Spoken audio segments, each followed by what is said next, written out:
سورہ شعراء آیت نمبر 52۔ اعوذ باللہ من الشیطان الرجیم، بسم اللہ الرحمن الرحیم۔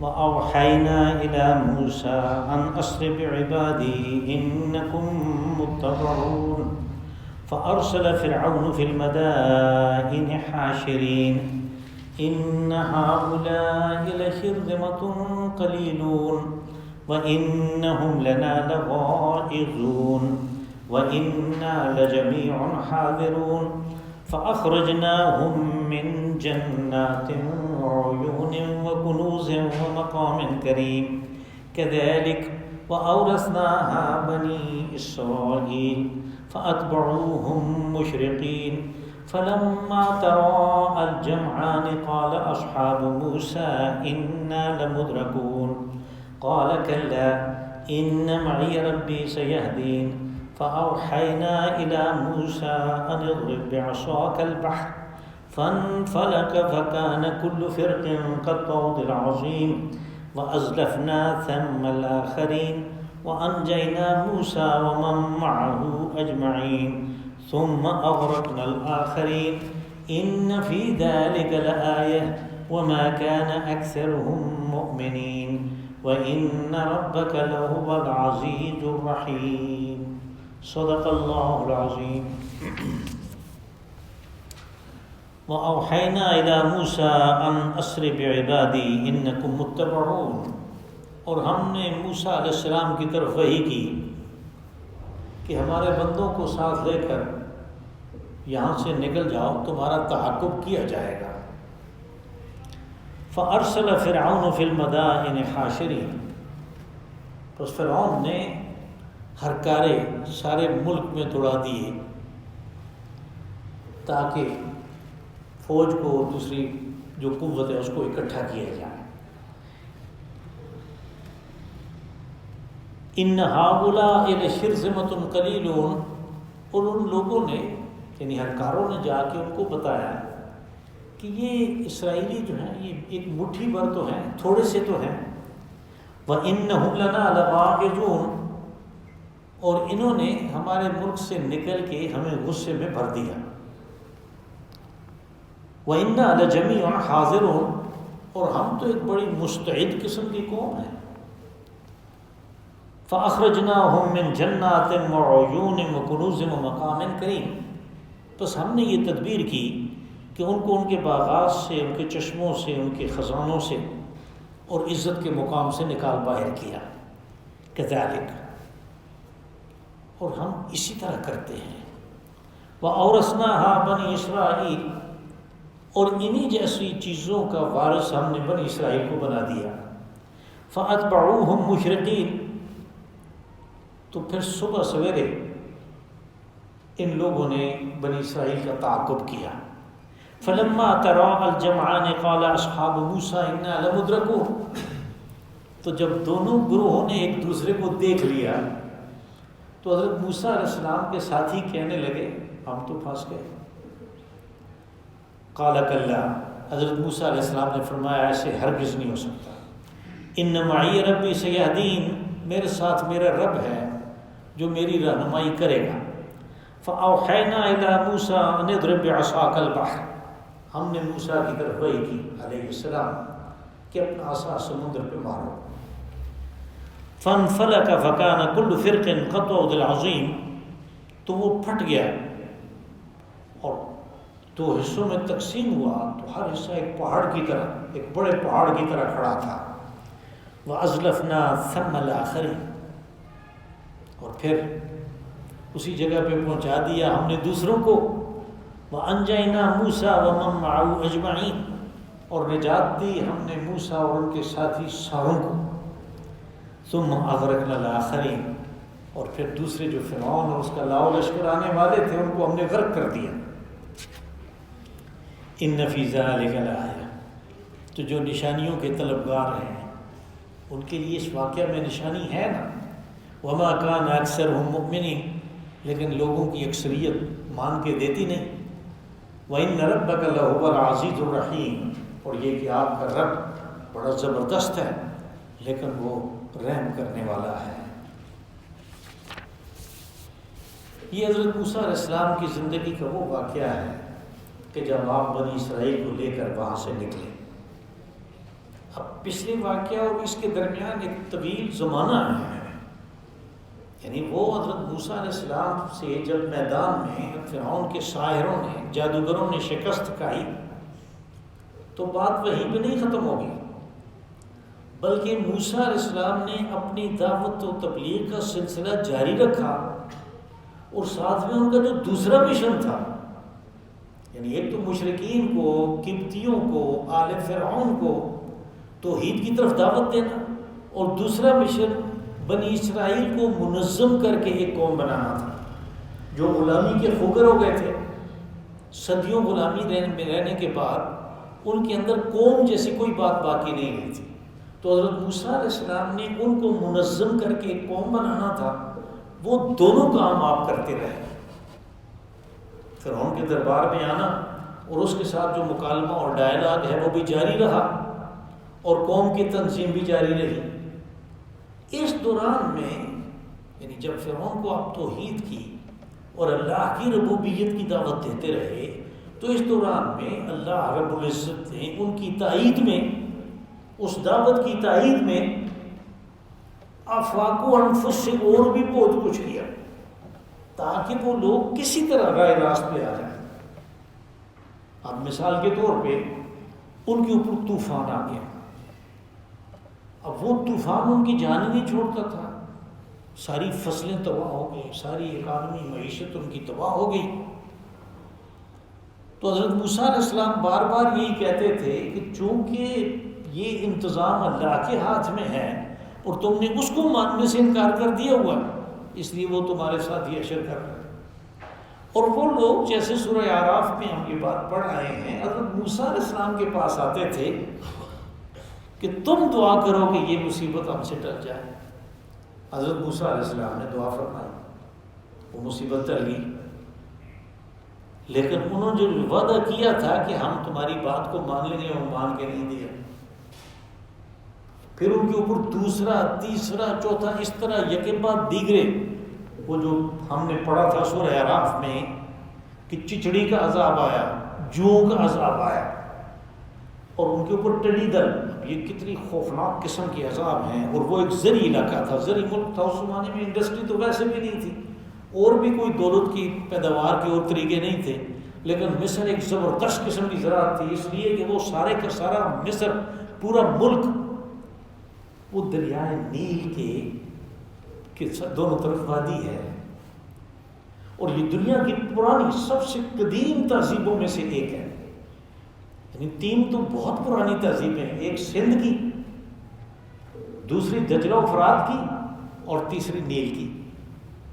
چوتھی تہذیب بھی ہم کہہ سکتے ہیں پرانی ہے، لیکن ان تینوں سے بات کی ہے، اور وہ ہے چائنا میں ہوانگ-ہو. اب یہ چار دنیا کی پرانی تہذیبیں ہیں. وہاں پہ آپ دیکھیں پانی کے کنارے، اور پانی بھی ان جگہوں پہ جہاں پہ اس پانی کو استعمال کیا جا سکتا ہے آسانی سے، ان جگہوں پہ یہ آبادیاں تھیں. تو جب اس قسم کے طوفان آنے شروع ہو گئے، ٹڈی دل آ گیا. یہ ٹڈی دل پتہ نہیں آپ میں سے کسی نے دیکھا ہے کہ نہیں، ہم نے تو یہ تماشا دیکھا ہے کہ صبح وہ ٹڈی دل آ کے بیٹھتے ہیں ایک جگہ پہ باغات میں، اور کتنا سخت پتہ ہوتا ہے کھجور کا، لیکن شام کو آپ دیکھیں گے کہ وہ سارے کے سارے ٹنڈ برنڈ ہیں، وہ پتے نام کی کوئی چیز نہیں چھوڑتے. آپ سمندروں میں اس کے لشکروں کا تعاقب کریں، ان کے اوپر فرق نہیں پڑتا، کیونکہ وہ جب اس قسم کے لمبے سفر پہ نکلتے ہیں تو ایک دوسرے کے اوپر وہ انڈے دیتے ہیں. اسی سفر کے دوران اس سے بچے نکلتے ہیں، وہ بچے اڑنا شروع کر دیتے ہیں. تو اگر وہ بحیرہ احمر کے اس پار سے جب آئے تھے سوڈان سے سعودی عرب کی طرف، بحیرہ احمر کی اس طرف وہ جب آئے، تو اگر وہاں پہ وہ 1 ارب کی تعداد میں تھے، تو جب یہاں پہنچے تو وہ 3 ارب تھے. سعودی عرب والوں نے کوشش کی، ان کے اوپر سپرے کیا ہیلی کاپٹروں سے، لیکن پھر جلد ہی وہ کام چھوڑنا پڑ گیا، اس لیے کہ وہ سپرے کی وجہ سے جو مرے ان کو مچھلیوں نے کھایا، وہ مچھلیاں اور دوسری آبی جو حیات تھی اس کو بہت زیادہ نقصان ہوا، تو انہوں نے وہ چھوڑ دیا کہ یہ آ جائیں تو ان کا کچھ کریں گے۔ جب وہ آ گئے اس سارے علاقے میں، یعنی جدہ سے لے کر خیبر تک، اس پٹی کے اوپر، تو انہوں نے اس کے اوپر اسپرے شروع کیا، لیکن سارے باغات انہوں نے چٹ کر دیے، کچھ بھی نہیں چھوڑا۔ تو مصر کا کیا حال ہوا ہوگا کہ جب زراعت کا یہ حال ہوا، ٹڈی دل کا، حضرت موسیٰ علیہ السلام کے پاس جاتے تھے کہ آپ دعا کریں اپنے رب سے، وہاں پہ یہ لفظ ہے اپنے رب سے، کہ وہ اس عذاب کو ٹالے، ہم آپ کی بات کو مان لیں گے۔ اس طرح یہ کہ بعد دیگرے مختلف عذاب آتے رہے، لیکن انہوں نے مان کے نہیں دیا۔ پھر اس کے بعد یہ حالات پیدا ہوئے کہ اس سے تو مسلسل، یعنی پہلے دن سے یہ مطالبہ تھا موسیٰ علیہ السلام کا کہ بنی اسرائیل کو میرے ساتھ جانے دو۔ یہ جانے نہیں دیتے تھے اس لیے کہ ان سے وہ کام لیتے تھے، وہ ان کے غلام تھے، ان کی عورتیں ان کے گھروں میں کام کرتی تھیں، ان کے مرد جو ہیں وہ تعمیرات کرتے تھے۔ یہ سارے احرام مصر یہ کس نے بنایا؟ اس کا وہ جو وزیر تعمیرات تھا حامان، وہ اس کے کنٹرول میں تھے سارے، انہی سے وہ اینٹیں بنواتے تھے، انہی سے وہ پتھر ادھر ادھر کرتے تھے، وہ سارے یہ دنیا کے عجائبات انہوں نے بنائے ان کی مدد سے۔ تو وہ ان کو چھوڑنے پہ تیار نہیں تھے۔ لیکن جب معیشت ملک کی تباہ ہو گئی تو پھر ان کے درباریوں نے، اس کے مصاحبین نے، اس کی جو اکنامک کونسل تھی، اس نے انہیں مشورہ دیا کہ ان کو جانے دو، ان کی وجہ سے ہمارا ملک تباہ ہو گیا ہے۔ تو اس نے موسیٰ علیہ السلام کو کہا کہ جا ٹھیک ہے آپ جا سکتے ہیں۔ اب یہ وہ وقت ہے، یعنی جب انہوں نے کہا کہ آپ جا سکتے ہیں تو موسیٰ علیہ السلام نے منظم تو کیا ہوا تھا، پہلے سے ہجرت کے لیے معاملات تیار تھے، تو وہ اسی رات سارے بنی اسرائیل کو لے کے نکل گئے۔ وہ بنی اسرائیل کتنے تھے اس کے بارے میں روایات مختلف ہیں۔ جو اسرائیلی روایات ہیں وہ 2 لاکھ سے لے کر 7 لاکھ تک جاتی ہیں، لیکن اللہ بھلا کرے علامہ ابن خلدون کا، الخلدون المغربی، عبد الرحمن المغرب، جو مراکش کا رہنے والا تھا اور یہ 5ویں صدی ہجری کا آدمی ہے، ایک محقق مورخ ہے پہلا اسلامی تاریخ کا، اس نے تحقیق کی اس واقعے کے اوپر کہ بنی اسرائیل کتنے تھے تعداد میں جو حضرت موسیٰ علیہ السلام کے ساتھ نکل کے گئے، اور شجروں کے ذریعے سے اس نے ثابت کیا کہ یہ 50,000 سے کم تھے۔ یعنی تحقیق نے یہ بات ثابت کی۔ ہمارے ہاں یہ بات یاد رکھیں، ہمارے درس کے حدود سے اگرچہ یہ باہر ہے، لیکن آپ کی اطلاع کے لیے یہ جتنی تاریخ ہمارے پڑھائی جاتی ہے بچوں کو اسکولوں میں، کالجوں میں، یونیورسٹیوں میں جو تاریخ پڑھائی جاتی ہے، یہ وہ تاریخ ہے کہ جو بادشاہوں اور سلاطین اور فرمانرواؤں نے خود لکھوائی ہے۔ اس میں ضروری نہیں ہے کہ وہ جو لکھا ہوا ہے وہ سچ ہے، انہوں نے اپنی مرضی سے لکھوایا ہے، اور اس کے اوپر کوئی زیادہ تحقیق ہوئی بھی نہیں ہے۔ جب بھی کوئی تحقیق کرتے ہیں کوئی عجیب و غریب بات نکلتی ہے۔ یہ آپ دیکھیں، ہمیں تو اسکولوں میں یہ پڑھایا گیا کہ اورنگزیب عالمگیر بہت نیک قسم کا انسان تھا، وہ ٹوپیاں بنا کے اپنا گزارا کرتا تھا، بر صغیر سب کانٹیننٹ کا بادشاہ تھا، مطلق العنان، ٹوپیاں بنا کے گزارا کرتا تھا۔ اس چیز کے اوپر تو بہت زور ہے، ٹوپیاں بناتا تھا اور گزارا کرتا تھا، لیکن یہ کہ باپ کی اس نے آنکھیں نکال دی، 3 بھائیوں کو قتل کروا دیا۔ اس کا نام جو ہے تاریخ تو لکھا ہوا ہے، لیکن جیسے یہ کچھ بھی نہیں، وہ تو کیڑے مکوڑے تھے، اس نے مار دیے، اور ان میں سے ایک، ان 3 میں سے ایک جو مراد تھا، اگر وہ زندہ رہتا تو اس سب کانٹیننٹ کی تاریخ ہو۔ یہ اس کی 50 سالہ حکمرانی تھی کہ انگریزوں کو یہاں آنے کا موقع ملا، وہ کوئی نہیں کہتا اس نے یہ کیا کیا، پورے کے پورے بر صغیر کو انگریزوں کی اس میں دے دیا۔ انگریز کہاں سے آئے تھے؟ آج کل کا زمانہ نہیں تھا، بحری جہازوں میں آئے چند سپاہی اور انہوں نے سارے بر صغیر پہ قبضہ کر لیا۔ ان چیزوں کو نہیں پڑھایا جاتا کہ یہ کس کی وجہ سے ہوا۔ تو تاریخ جو ہے وہ سارے حقائق کو بیان نہیں کرتی، وہ بادشاہوں کی جو مرضیات ہیں، ان کی جو منشا تھی اس کو بیان کرتی ہے۔ بس حضرت موسیٰ علیہ السلام کو یہ حکم ہوا کہ نکل جاؤ. یہاں پہ تو رات کا لفظ نہیں ہے، اس جگہ تو ہے وَأَوْحَيْنَا إِلَىٰ مُوسَىٰ أَنْ أَسْرِ بِعِبَادِي، ہمارے بندوں کو لے کر، ہمارے بندوں کو، بعبادی میرے بندوں کو لے کر، بنی اسرائیل کو اللہ پاک کہہ رہے ہیں لے کر نکل جاؤ. سورہ دخان میں ہے ان اسر بعبادی لیلا، راتوں رات نکل جاؤ. یہاں پہ بھی انکم متبعون، اس لیے کہ وہ تمہارا تعاقب کریں گے، وہ اپنے اس فیصلے پہ کہ بنی اسرائیل کو جانے دو وہ پشیمان ہونے والے ہیں. اور وہی ہوا، یعنی انکم متبعون، تمہارا تعاقب کیا جائے گا، اس لیے جتنا جلدی ہو سکے راتوں رات ان کو دے کے نکل جاؤ. فارسل فرعون فی المدائن حاشرین، بعد میں انہیں احساس ہوا کہ یہ ہم نے کیا کیا. اب سینکڑوں ہزاروں کی تعداد میں جو غلام تھے، جو کنیزیں تھیں، ہمارے گھروں میں کام کرتی تھیں ان کی عورتیں، وہ ساری چلی گئیں، تو ہم کیا کریں گے؟ یہ تو سست الوجود ہو گئے تھے ان غلاموں کی موجودگی میں. تو پھر انہوں نے کہا کہ نہیں، ایسے نہیں، ہم ان کو پکڑتے ہیں، واپس لاتے ہیں. تو فارسل فرعون فی المدائن حاشرین، تو فرعون نے جب یہ فیصلہ ہوا کہ ان کو پھر پکڑتے ہیں، تو اس نے ہر کارے پورے ملک میں دوڑا دیے، ساری آبادیوں میں، تاکہ سارے فوجی جو ہیں، جن لوگوں کی ٹریننگ ہے، جن کے پاس گھوڑے ہیں، جن کے پاس رتھ ہیں، وہ سارے کے سارے آ جائیں، ہم اکٹھے ہو کے جائیں گے. لیکن یہ ہے آگے کی جو 2 آیتیں ہیں وہ اس بات کو ظاہر کرتی ہیں کہ اصل میں جیسے میں نے پہلے بھی گزارش کی کہ وہ بنی اسرائیل سے ڈرے ہوئے تھے، وہ سہمے ہوئے تھے، اس لیے کہ انہوں نے اقتدار بنی اسرائیل سے لیا تھا. حضرت یوسف علیہ السلام بادشاہ تھے، ان کا بھائی بادشاہ تھا، ان کا بیٹا بادشاہ تھا، یہ اس طرح. تو پھر انقلاب آیا تو ان کو غلام بنا لیا گیا، بنی اسرائیل کو انہوں نے قبضہ کر لیا اقتدار پہ. لیکن یہ ڈرے ہوئے تھے، سہمے ہوئے تھے، اس لیے جب ہرکارے بھیجے تو صاحب ان کو یہ پیغام بھی دیا کہ ان ہؤلاء لشرذمۃ قلیلون، کہ جن کو ہم نے پکڑنا ہے یہ تو ایک مٹھی بھر جماعت ہے، تھوڑے سے تو ہیں بنی اسرائیل. یہ ان کی اس کو مرال ان کا ڈاؤن نہ ہو. وَإِنَّهُمْ لَنَا لَغَائِظُونَ، وہ یہ کہ انہوں نے یعنی ہماری قلم روز سے، ہماری غلامی سے نکل کے ہمیں غصے سے بھر دیا ہے. غائز غصے کو کہتے ہیں.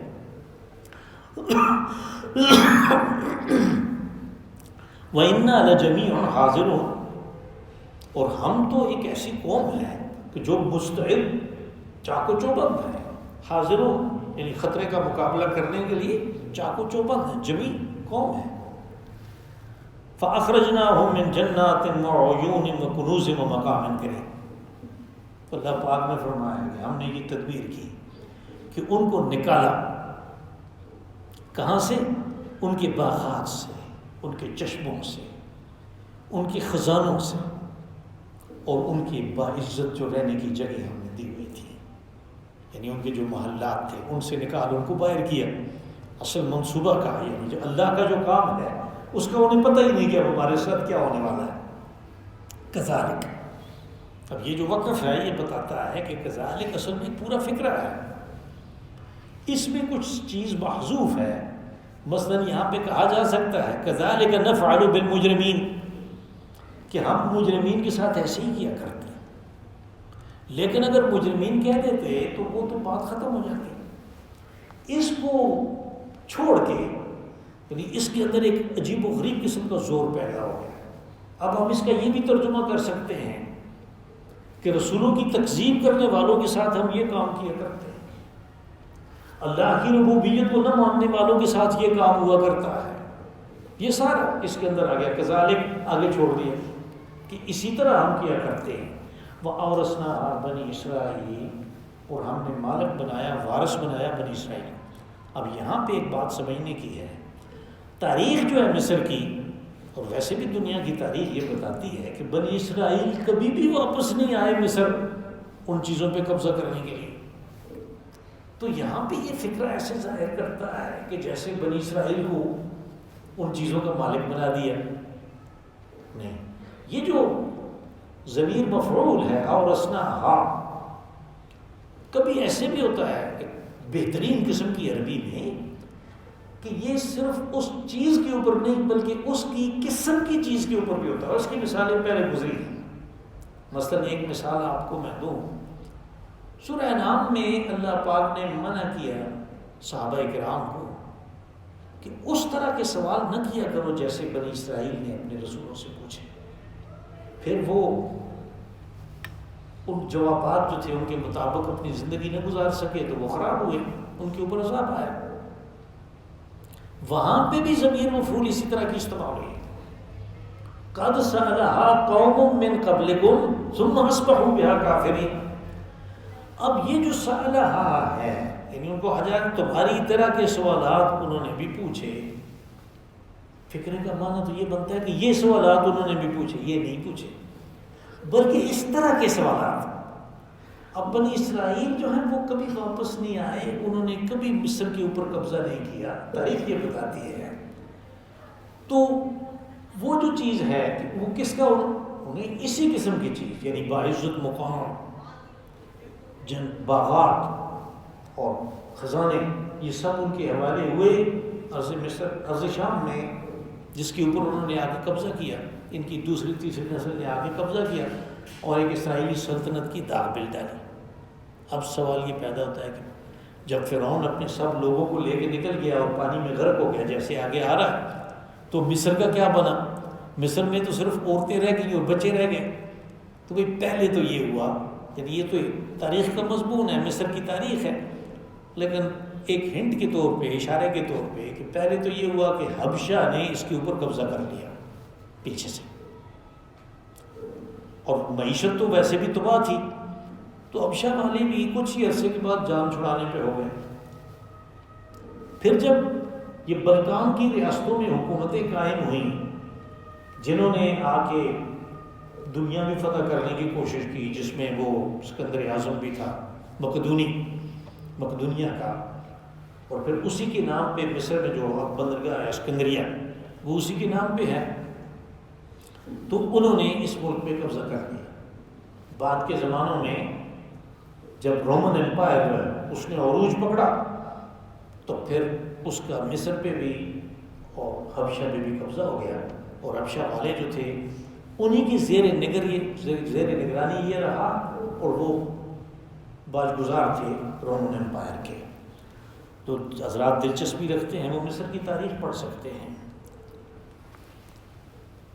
فَأَتْبَعُوهُمْ مُشْرِقِينَ, تو ان لوگوں نے صبح سویرے, مشرقین آپ دیکھیں موٹے کاف سے لکھا ہوا ہے, یہ مشرق سے ہے, یعنی سورج جب طلوع ہوتا ہے, طلوع کے وقت جب تھوڑی روشنی آ گئی تو انہوں نے ان کا تعاقب کیا, یہ بھی منظم ہو گئے. فَلَمَّا تَرَاءَ الْجَمْعَانِ قَالَ أَصْحَابُ مُوسَىٰ إِنَّا لَمُدْرَكُونَ, جب دونوں لشکروں نے, اس لیے کہ یہ تیز تھے, ان کے پاس سواریاں تھیں, ان کے پاس رتھ تھے, ان کے پاس گھوڑے تھے, تو یہ تو ان کے اوپر جا رہے تھے, اور بنی اسرائیل تو پیدل تھے, تو پھر ان کی رفتار کم تھی. تو ایک جگہ پہ جا کے ایسے ہوا کہ دونوں لشکروں نے ایک دوسرے کو دیکھ لیا, یعنی وہ لائن آف سائٹ میں آ گئے. تراء الجمعان, تو موسیٰ علیہ السلام کے ساتھی کہنے لگے کہ ہم تو پھنس گئے, ہم تو پکڑے گئے, آگے پانی سمندر ہے, پیچھے فرعون کا لشکر ہے, اور وہ یہ آ رہے ہیں ہمیں مارنے کے لیے. یہاں پہ تو صرف اتنی بات ہے کہ انہوں نے کہا کہ ہم پھنس گئے, مدرکون, ہم تو پکڑے گئے. لیکن تورات میں اگر آپ دیکھیں تو یہ پورا واقعہ جو ہے, تورات کا جو کتاب ہے خروج, اس کا باب نمبر 14 یہی واقعہ ہے. اس میں تو انہوں نے موسیٰ علیہ السلام کو کوسنا شروع کر دیا اور طرح طرح کی باتیں شروع کر دی. انہوں نے کہا کہ وہ مصر میں قبریں نہیں تھیں جو ادھر لے آئے وہ ہمیں دفنانے کے لیے, اس بیابان میں ہماری لاشیں جو ہیں وہ پرندے کھائیں گے, اور طرح طرح کی وہ باتیں کرنی شروع کر دیں. اِنَّا لَمُدْرَكُونَ, ہم پھنس گئے. قَالَ كَلَّا, حضرت موسیٰ علیہ السلام نے فرمایا کہ ایسی بات ہرگز نہیں ہے, ایسے ہرگز نہیں ہو سکتا کہ ہم پھنس جائیں. اِنَّ مَعِيَ رَبِّي سَيَهْدِينِ, اس لیے کہ میرے ساتھ میرا رب ہے, وہ میری رہنمائی کرے گا, وہ بتائے گا کہ اب ہم نے کیا کرنا ہے. یہاں پہ ایک نقطہ آپ دیکھیں, جب حضرت رسول اللہ صلی اللہ علیہ وسلم مکہ سے ہجرت کرتے ہیں, اب یہ موسیٰ علیہ السلام کی ہجرت ہے، مکہ سے وہ جب ہجرت کرتے ہیں تو پہلے آپ نے 3 راتیں غار ثور میں گزاری. تو غار ثور میں ایک وہ مشہور واقعہ ہوا کہ حضرت ابو بکر صدیق رضی اللہ عنہ، صرف 2 ہی آدمی ہیں، اذ ہما فی الغار اذ یقول لصاحبہ لا تحزن ان اللہ معنا، کہ جب وہ 2 ہی آدمی تھے اس غار کے اندر، رسول اللہ صلی اللہ علیہ وسلم اور ابو بکر صدیق رضی اللہ عنہ. تو تعاقب کرنے والے جو ہیں وہ آتے آتے بالکل غار کے دانے پہ آ گئے اور ان کی باتوں کی آواز آ رہی ہے. تو حضرت ابو بکر صدیق رضی اللہ عنہ نے فرمایا کہ اب تو بہت مشکل ہو گئی ہے، اب تو وہ پکڑ لیں گے ہمیں. نبی صلی اللہ علیہ وسلم نے فرمایا لا تخف، پریشان ہونے کی ضرورت نہیں، اندیشے کی ضرورت نہیں ہے. ان اللہ معنا، اللہ ہمارے ساتھ ہے. وہاں پہ معنا کا لفظ استعمال ہوا، یعنی ہم دونوں کے ساتھ ہیں. یہاں پہ موسیٰ علیہ السلام کہتے ہیں معیہ، اللہ میرے ساتھ ہے. تو یہ امت محمدیہ صلی اللہ علیہ وسلم اور بنی اسرائیل کے درمیان یہ فرق ہے، یعنی اللہ پوری امت کے ساتھ ہے جب وہ نبی کی اتباع میں ہے. تو وہاں پہ وہ اس کے اتباع میں ہیں، انہوں نے گھر بار چھوڑ دیا، سب کو چھوڑ دیا، لیکن کہا کہ ان معی ربی سے، میرے ساتھ میرا رب ہے، وہ رہنمائی کرے گا. فَأَوْحَيْنَا إِلَىٰ مُوسَىٰ أَنِ اضْرِبْ بِعَصَاكَ الْبَحْرَ، تو ہم نے موسیٰ کی طرف وحی کی کہ اپنا ڈنڈا اس سمندر کے اوپر مارو. جب وہ پانی کے کنارے پہنچ گئے، تعاقب والے پیچھے آ رہے ہیں، اور تورات میں اسی کو کہا کہ اپنا ہاتھ بڑھاؤ. اردو ترجموں میں وہ بگڑتے پتہ نہیں کہاں سے آتے آتے یہ بن گیا کہ اس کو کہا کہ اپنا ہاتھ بڑھاؤ اور نبوت کرو. تو اصل بات تو یہ ہے کہ اپنا ڈنڈا جو ہے وہ اس کے اوپر مارو، اس لیے کہ وہ ڈنڈا جو ہے وہ معجزات سے بھرپور تھا. تو انہوں نے اس عصا سے سمندر کو جب مارا، فَانْفَلَقَ فَكَانَ كُلُّ فِرْقٍ كَالطَّوْدِ الْعَظِيمِ، تو وہ پھٹ گیا. اور وہ 2 پہاڑوں جیسی چیزیں جو ہیں، سمندر جو پانی ہے وہ ایسے کھڑا ہو گیا. تود کہتے ہیں پہاڑ. اب یہی لفظ جو ہے جب تورات میں آیا تو اردو ترجموں میں اس کو دیوار کہا کہ پانی کی 2 دیواریں کھڑی ہو گئی، بیچ میں سے راستہ ہے. تو بنی اسرائیل اس راستے میں سے گزرے. وَأَزْلَفْنَا ثَمَّ الْآخَرِينَ، اور ہم نے پھر جو دوسرے تھے پیچھے آنے والے ان کو بھی ہم قریب لے آئے کہ تم بھی آ جاؤ. یعنی اللہ نے اہتمام کیا. جب ان سب کو غرق کرنے کا انتظام تھا، کہا کہ وَأَزْلَفْنَا ثَمَّ الْآخَرِينَ، ہم نے قریب کیا اسی جگہ کے جہاں پہ راستہ تھا ان کو، فرعون اور اس کے لاؤ لشکر کو. وَأَنْجَيْنَا مُوسَىٰ وَمَن مَّعَهُ أَجْمَعِينَ، اور پھر موسیٰ علیہ السلام کو اور ان کے ساتھی ساروں کو. اجمعین اس لیے استعمال ہوا کہ پتہ چلے کہ راہ کوئی نہیں، سب پار ہو گئے پانی سے. اب یہ کون سی جگہ تھی، اس کے اوپر جو بالکل جدید قسم کی تحقیقات ہیں اس نے بتا دیا اور نشانات بتا دیے کہ یہ کہاں پہ ہے. یہ عقبہ سے تقریباً 20 کلومیٹر نیچے جنوب میں وہ جگہ ہے بحر احمر میں. تو وہاں سے انہوں نے اس کو پار کیا. ثم اغرقنا الآخرین، جب وہ پار ہو گئے تو پھر پیچھے آنے والے سارے کے سارے جب راستے میں آ گئے تو پانی کی وہ 2 دیواریں آپس میں مل گئیں. پانی میں کہاں راستہ بنتا ہے، وہ تو معجزہ تھا. ان فی ذلک لآیۃ، اب یہ وہی آیت ہے جو ہر واقعہ کے بعد آتی ہے، اس لیے کہ وہ نشانی کا مطالبہ کرتے تھے مکہ والے.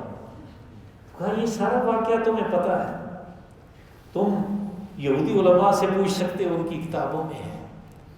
تو پھر اس واقعے کو دیکھ کے تمہیں پتہ چلنا چاہیے کہ نشانی تو تمہیں مل گئی، تمہیں پتہ چل گیا کہ رسولوں کی تکذیب کا کیا نتیجہ نکلتا ہے. تو پھر رسول تمہارے پاس آئے تو تم تکذیب کر رہے ہو، تو کیا چاہتے ہو، اپنے لیے کس چیز کو تم نے پسند کیا. وما کان اکثر مؤمنین، لیکن یہ ہے کہ نشانیاں دیکھ کے اللہ نے فرمایا، جو اس نے انسان کو پیدا کیا وہ کہہ رہا ہے کہ معجزے اور نشانیاں دیکھ کے اکثر لوگ ایمان نہیں لاتے. ایمان وہ لاتے ہیں کہ جو اللہ نے انسان کو سب سے قیمتی چیز دی ہے عقل، جو عقل کو استعمال کرتے ہیں. جو سوجھ بوجھ کو فہم کو استعمال کرتے ہیں اور اپنے لیے راستہ منتخب کرتے ہیں وہ ایمان لاتے ہیں، مجھے دیکھ کے ایمان نہیں لاتے۔ وَإِنَّ رَبَّكَ لَهُوَ الْعَزِيزُ الرَّحِيمُ، اور یہ کہ پھر تو آپ کا رب فوراً پکڑتے، یہ کہتے تھے نا مکہ والے کہ ہم تکذیب کر رہے ہیں تو پھر ہمیں پکڑتا کیوں نہیں ہے؟ میں نے کہا وہ پکڑ سکتا ہے، وہ العزیز ہے جل جلالہ، وہ زبردست ہے، وہ غالب ہے، لیکن وہ رحیم ہے، وہ رحم کرتا ہے۔ یہ اس کے رحم کا تقاضا ہے کہ وہ تمہیں مہلت دے، تم غور و فکر کر کے اپنے لیے صحیح راستہ منتخب کرو۔ اللہم صلی وسلم وبارک وانعم علی عبدک ورسولک